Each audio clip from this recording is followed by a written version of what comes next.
สบายดีแล้วก็สวัสดีทุกคนที่กำลังติดตามพักชมนอนยินดีต้อนรับสู่สองอาคาน้อยวันนี้เฮาอยู่ไร่ชาเป็นหายซาของค่อยเนาะคือมาเห็ดไว้ได้โดนแล้วคือนี่เห็นบอสูมน้อยๆเคยมาเห็ดไว้ได้ประมาณ3-4 ปีก่อนนี่เป็นต้นซาที่เฮาไปเก็บเอาเมล็ดของมันจากปลาเนาะตัวต้นมันเป็นร้อยปีเนาะเอาจึงมาเพาะแล้วก็จึงมาปลูกมันจะเป็นพืชเศรษฐกิจในอนาคตเนาะคืออันนี้ไม่เห็ดไว้ได้3 ปีก่อนแล้วตอนนี้ได้เห็นหมู่บ้านบ่คูนทั้งหลังจะเป็นหมู่บ้านเนาะจะมีหมอกนิดนึงแล้วบ่ค่อยเห็นวันใดคือภารกิจวันนี้เราจะพาทุกคนเข้าไปป่าเนาะไปเดินป่าเล่นเนาะเราจะไปเรียนรู้ชีววิทยาหรือว่าพืชชนิดต่างๆเนาะอันใดที่กินได้อันใดที่มีประโยชน์ต่อคนเราเนาะเราสิพาเข้าป่าไปโอเคติดตามยาวๆไปทุกคนตอนนี้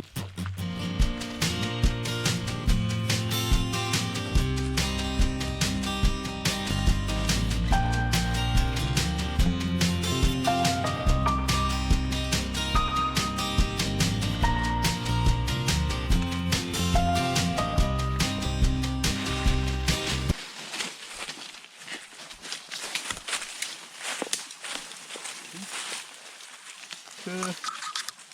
ตอนนี้เห็นผลไม้ปลาเนาะบูว่ามันเป็นเขาเอิ้นว่ามักไม่อย่างนะแต่ว่าน่าจะกินได้เบิ้งรสชาติเบิ้งอันสีมันสีแดงๆไว้เนาะเดี๋ยวจะลองชิมเบิ้ง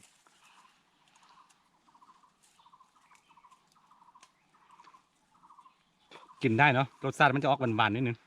คือวิธีการสังเกตไงว่าผลไม้ชนิดใดในปลาเนาะที่คนเขากินได้สังเกตง่ายๆก็คือถ้ามีรอยสัตว์หรือว่าแบบแมงไม่อย่างแมลงไม่อย่างกินเนาะ3 คนเขาก็สามารถกินได้เพราะว่ามันบ่มีถัดเบื่อเนาะโอเคเดินทางต่อโอเคทุกคนตอนนี้เราเห็นยอดไวเนาะนี่ใบมันยอดไวตัวนี้เราสามารถตัดกินดิบได้หรือว่าไปแกงใส่กระรอกหรือว่าเนื้อสัตว์ไม่อย่างก็กินมันจะแซ่บอร่อยเนาะลองจับตัดดูในกรณีไปที่บ่มีอาหารกินสามารถตัดกินดิบได้เลยแต่ว่าต้องระวังด้วยนึงเพราะว่ามันมีหนามเนาะตัวนี้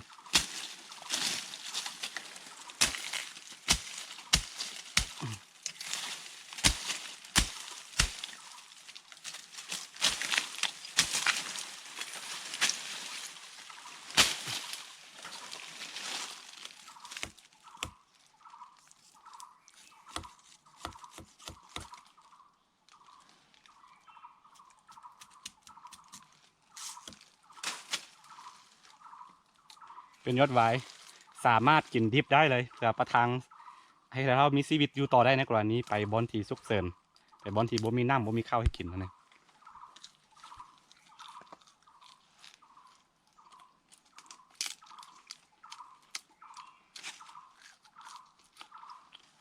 สุดยอด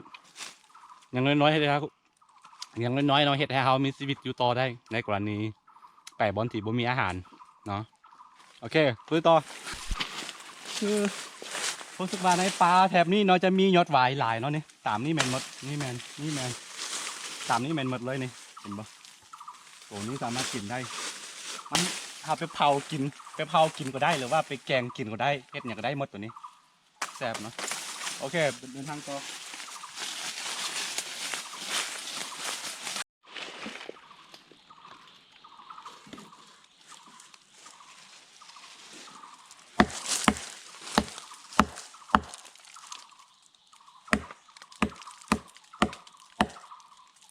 คือทุกคนเมื่อกี้เห็นตัวบา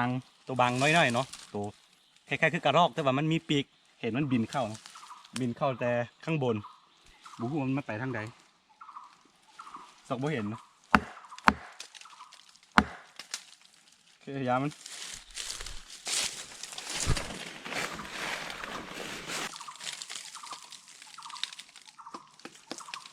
รู้สึกว่าต้นไม้ใหญ่เนาะโคตรใหญ่เลยสูงตะกล้องซูมขึ้นไปเบื้องเทิงนอนสูงเนาะเห็นกล้วยไม้อยู่เทิงอยู่ข้างบน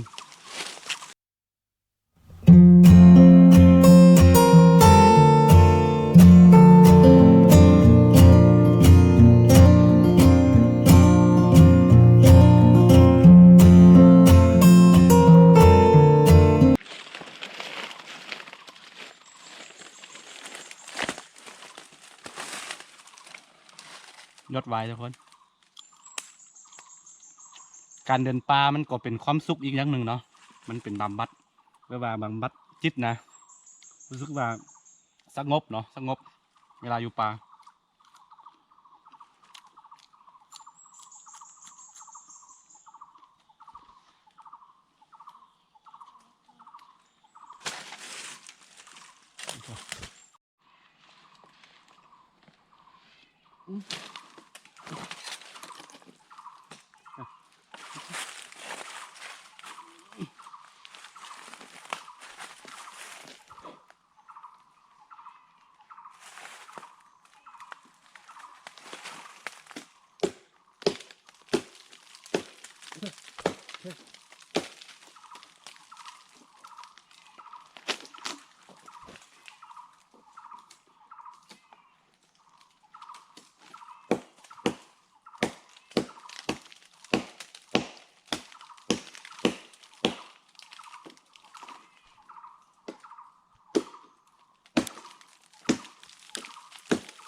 ทุกคนคือ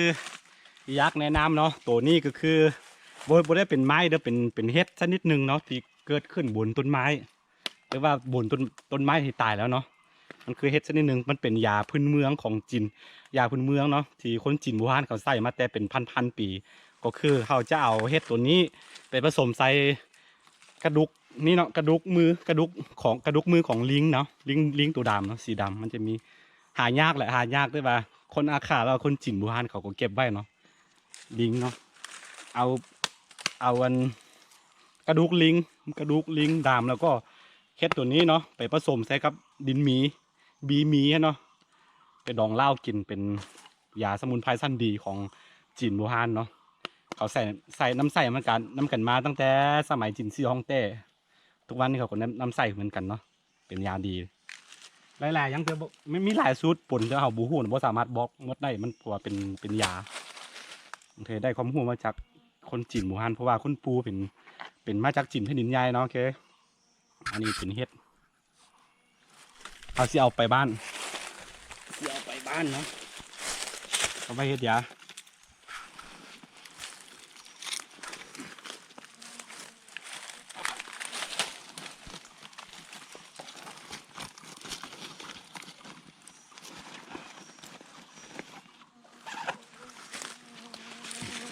โอเคทุกคนเดินทางต่อ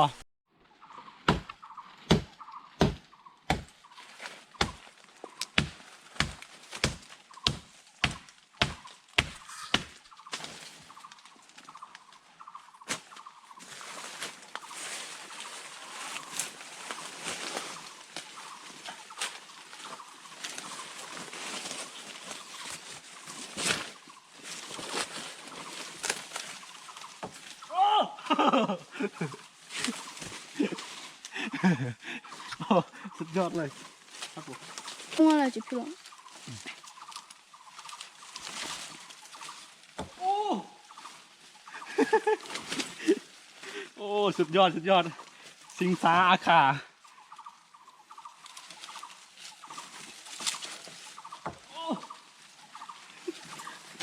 โอ้สุดยอดเลยเป็นกันว่าย้อนความทรงจำสุดยอด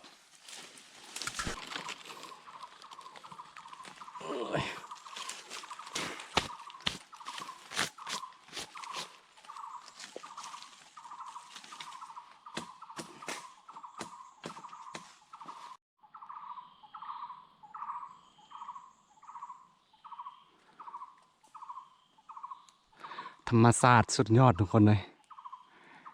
ฟังเสียงนกเสียงหนูก็มีความสุขแล้ว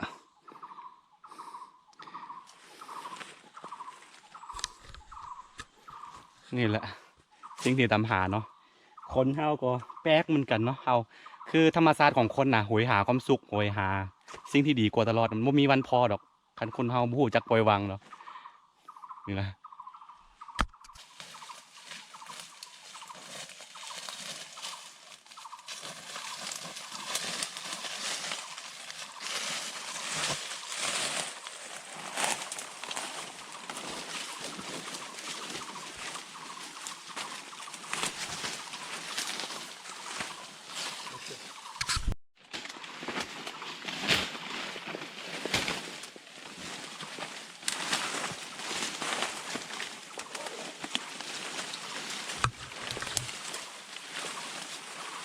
คือต้องบอกเลยว่า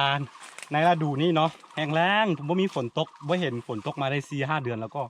น้ำห้วยที่ลำธารที่เคยมีน้ำในเมื่อก่อนเขาเบิ่งไหมแห้งแล้งเลยแห้งหมดเนาะแห้งแล้งหมดรอฝนตกอย่างเดียว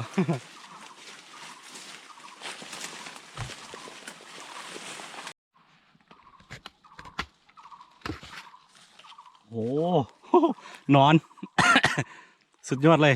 ผลไม้ปลาเนาะเห็นมันตกโอ้สุดเยอะนอนเอ้ย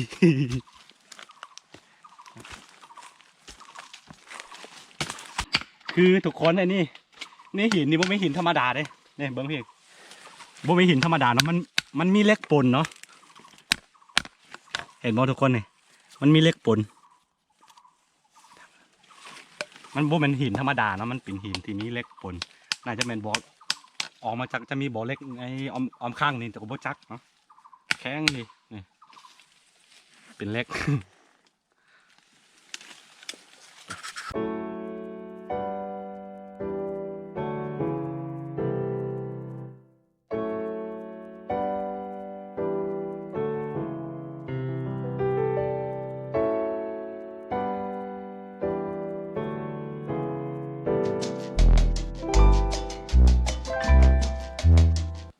คือทุกคนนี่คือ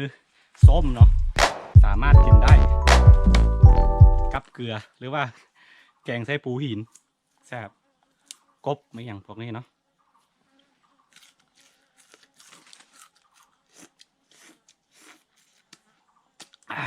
เอาใบมันมานี่ใบมันจะมีลักษณะแบบนี้เนาะกินได้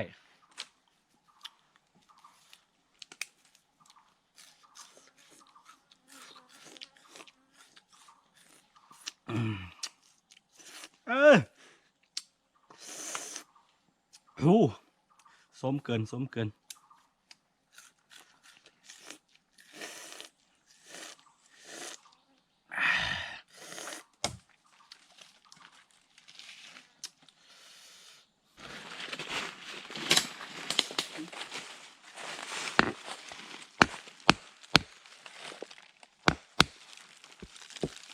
คือหินพวกนี้เนาะมันสวยงามไม่ลีขันเอาไปแกะสลักเนี่ยแกะสลักเป็นรูปพระเจ้าเป็นอย่างนี้สวยงามเนาะหินนี่คล้ายๆคือหินอ่อนนะแต่ว่าโบแมน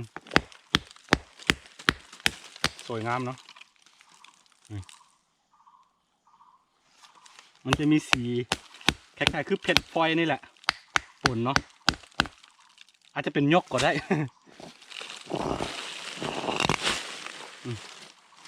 สวยงามสวยงาม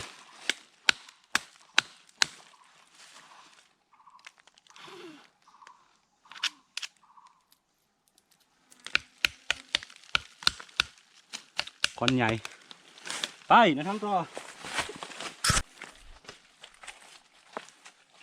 คือทุกคนรู้สึกว่ามันมีหมูปลาพานเนาะประมาณสองสามวันที่แล้วนี่เป็นห้อยปลาเป็นห้อยหมูปลาหมดเนาะตัวนี้นะอาจจะมีหลายๆตัวแล้วก็ยักษ์แนะนำให้ทุกคนที่รู้จักคือนี่พืชนี้เนาะตัวนี้เนาะพืชตัวนี้จะมีรสชาติขมๆเนาะอยู่บ้านเอิ้นว่าเพี้ยตัวฟานเนาะเพี้ยฟานหรือว่าเพี้ยตัวเก้งกันแหละหรือว่าบางพื้นที่เขาก็เอิ้นว่าอันนั้นเนาะดีเนาะใบดีเนาะจะมีรสชาติขมๆเวลากรณีบ่มีเพี้ยบ่หยังเนาะจะกินขมเนาะสามารถเอาตัวนี้ไปใส่ได้เนาะมันจะขมนี่แหละเพี้ยฟานเบิ้งลักษณะใบของมันเขาจะเก็บไปเนาะเป๊ะคือตากแห้งไปโดนๆมันจะเก็บไว้ได้นานเป็นปีเนาะเก็บไว้หลังจากนั้นเขาก็ไปตากแห้งไว้เนาะตากแดดไว้แล้วก็เก็บไว้สามารถเก็บไว้ได้นานเป็นปี2 ปี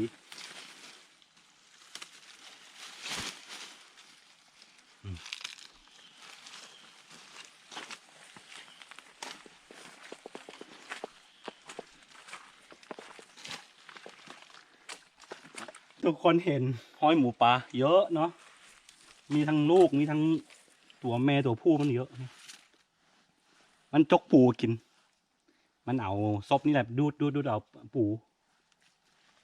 ลายอย่างว่า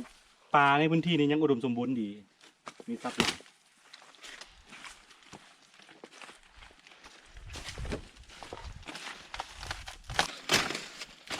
โอเคทุกคนหลังจากที่เราใช้เวลาเดินป่าเนาะหลายชั่วโมงเติบประมาณ2-3 ชั่วโมงเราก็ออกมาพักผ่อนอยู่นี่เนาะเกี่ยมกลับบ้านแต่ว่าตอนนี้เราได้กระรอกตัวหนึ่งคือเอาง่ายๆเอาปืนยิงเอาแหละแต่ว่าคือบ่อยากไทยตอนยิงหรือว่าตอนใส่ปืนเนาะเพราะว่าคลิปก้อนๆหลายๆคลิปเราติดเหลืองหมดมีปัญหากับYouTube เนาะมันมีข้อเสียงหลายก็เลยบ่ไทยดีกว่าความจริงเอาปืนยิงกันแหละเดี๋ยวจะมีกันดราม่าอีกคือคลิปก้อนๆเนาะเอาชีวิตรอดในป่า2 วัน 1 คืนนั่นก่อนเอาไม้ไปขุ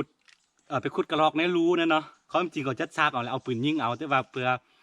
แบบการไทยทำให้ไหนมันมีความสนุกอะนะแบบคิดคอนเทนต์แบบสนุกขึ้นมาเองเนาะว่าเอากระรอกไปใส่ในหูแล้วก็ขุดเอานะความจริงเอาปืนยิงเอาแหละแต่ว่าบ่อยากให้เห็นตนยิงกันนะมันมีปัญหาออกมาทุกคนเข้าใจกันเนา